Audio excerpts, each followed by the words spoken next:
Olá, eu sou o jornalista Heitor Carvalho e essa é a série de entrevistas do Portal Litoral Sul com os candidatos da região, eleitos para os cargos de deputado estadual e federal. Nesse programa eu converso com Júlio Garcia, eleito deputado estadual pelo PSD com 49.958 votos.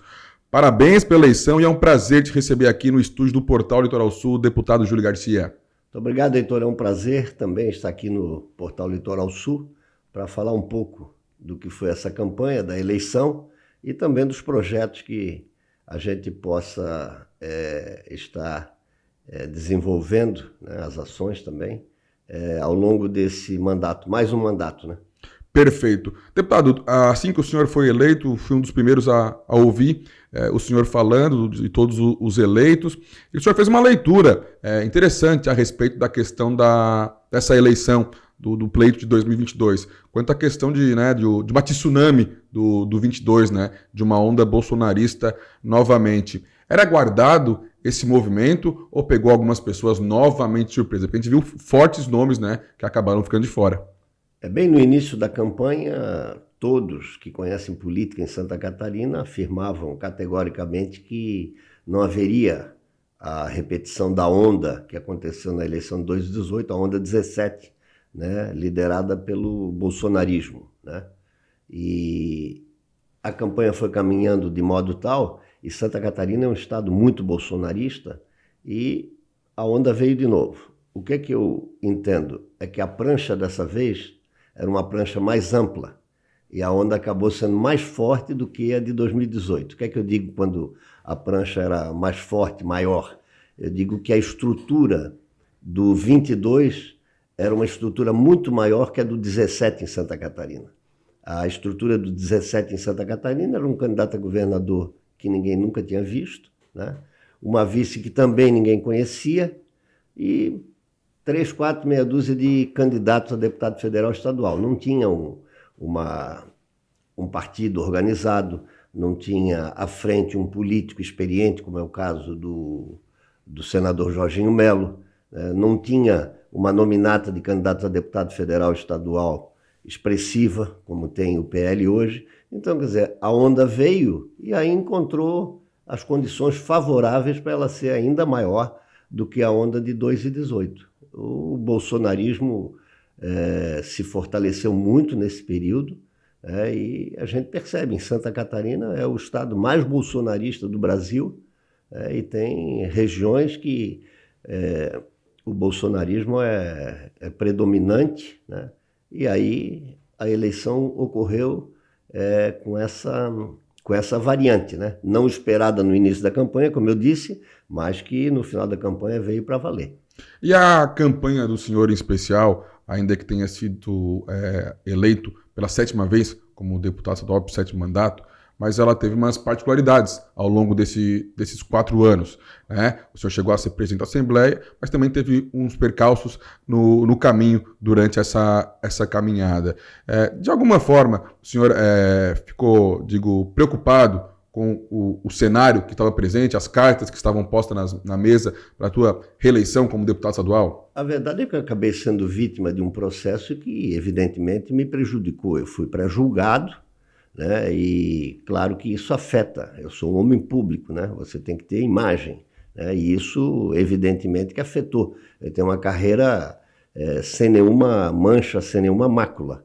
E essa investigação que aconteceu, realmente, se eu disser que não me atingiu, que não abalou, né, eu não estaria sendo sincero, não estaria falando a verdade. Mas a minha história, né, e as minhas relações e as pessoas que me conhecem, são muitas, né, foram suficientes para que a minha campanha não sofresse nenhum abalo, né? Então eu fiz uma eleição rigorosamente dentro do planejado, né, teria feito mais votos não fosse a onda, né? Não sei quanto mais. Sim. Mas a verdade é que a minha campanha era uma campanha muito segura em relação ao resultado para me eleger, que é o que importa, né? Com a minha experiência, eu sei que quem faz 200 mil votos e quem se elege com 12 exerce o mandato da mesma forma. e pode até exercer melhor, né? Então, o resultado da eleição, o que interessa é você. Quando fecha as urnas e o TRE anuncia o resultado, o importante é você estar na lista. Estando na lista, você tem todas as condições para, durante os 4 anos, exercer o seu mandato. E foi isso que aconteceu. A campanha foi uma campanha muito segura. E eu vou explicar por quê rapidamente. É que nós temos um grupo político, né? O PSD do Sul é um grupo político liderado por mim e pelo deputado Ricardo Guidi. Essa dobradinha tradicional já. Que tem representação desde Paulo Lopes até Passo de Torres. Então, em cada município, nós temos uma célula que compõe o nosso time, né? E o nosso time é um time forte que tem condições de eleger um deputado federal e um deputado estadual. E foi isso que aconteceu. O nosso time realmente entrou em campo, disputou palmo a palmo os 2 tempos do jogo e acabou sendo vencedor, e nós conseguimos novamente eleger o nosso deputado federal e o nosso deputado estadual, que era a nossa meta. Júlio, acredita que com essa eleição, as coisas que te atrapalharam nessa caminhada, elas ficam resolvidas? Ainda que já estavam, né? Mas é claro que aquilo ali ainda incomodava, mas agora essa eleição põe, né, um caminhão de areia? Eu diria o seguinte, né, que não fosse esse processo, né, eu estaria num outro patamar, né, poderia ter disputado até uma eleição majoritária, né, não era a minha pretensão, não era o meu sonho nem o meu objetivo, mas poderia estar num outro patamar. Talvez até nem disputasse a eleição, participasse apenas do processo político sem disputar. Mas, em função de tudo isso, eu me senti na obrigação de disputar a eleição, dar uma satisfação para os meus amigos, para os meus eleitores, para aqueles que me acompanham na vida pública, para ter 4 anos para continuar exercendo o meu mandato, e também já estou no 7º mandato, evidentemente que encerrarei a minha carreira disputando a eleição no final desse mandato, mas quero exercê-lo na plenitude até o último dia. Uma das questões de Santa Catarina tem algumas referências no mundo político. A gente teve Luiz Henrique da Silveira, temos o Jorge Bornhausen, e nesse mundo atual que a gente vive, acredito que o senhor está aí entre uma das referências de governabilidade de Santa Catarina. E na Alesc não é diferente, o senhor vai para o 7º mandato. Como é lidar também com essa situação de ser uma referência dentro da Alesc como deputado estadual? O senhor ainda tem um friozinho na barriga numa eleição, numa posse na Alesc? Como é que o senhor lida com esse peso, digamos assim?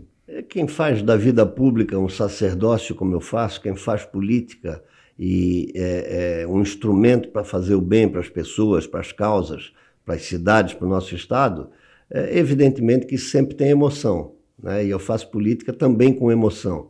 E cada posse é uma posse, é um novo momento, o friozinho na barriga sempre aparece. Legal, legal.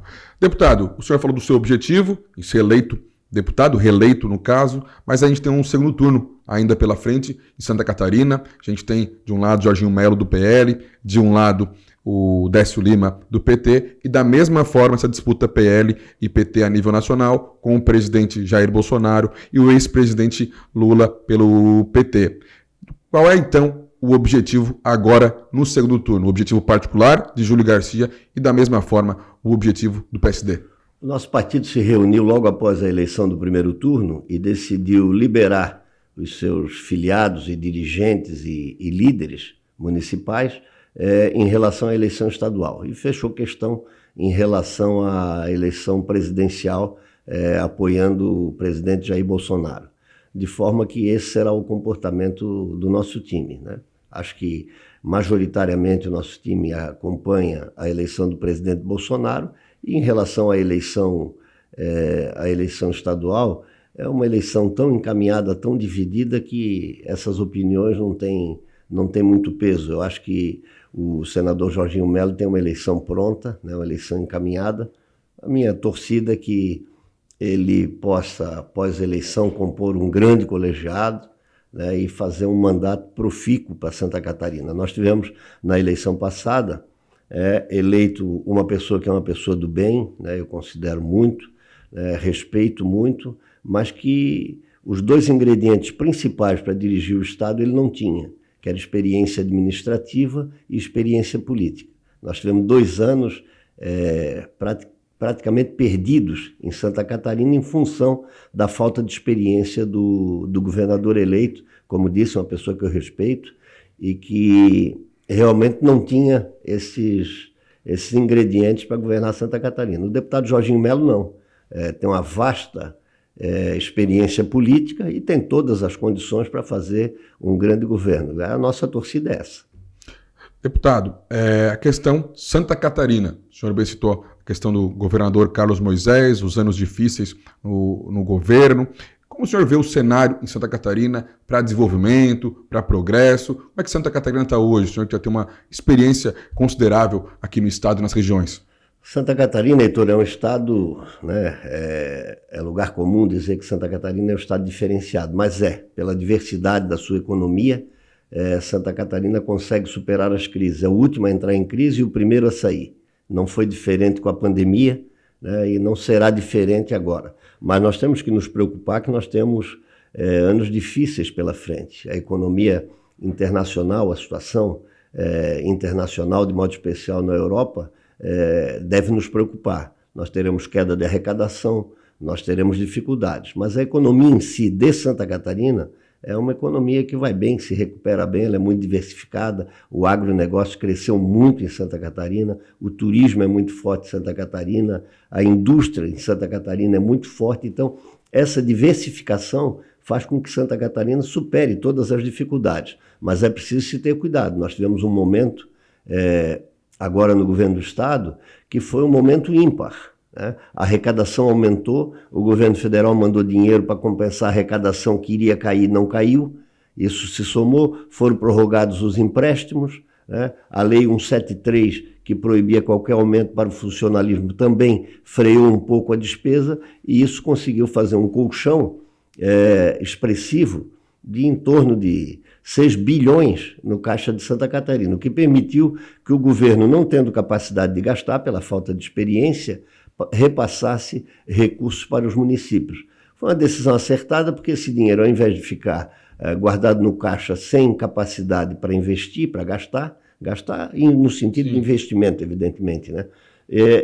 Foi repassado para as prefeituras e as prefeituras fizeram obras importantes, então eu acho que isso foi bom para Santa Catarina na impossibilidade de se ter um governo com planejamento, com projeto de curto, médio e longo prazo. Mas nós temos que nos preparar que teremos dias difíceis. Perfeito.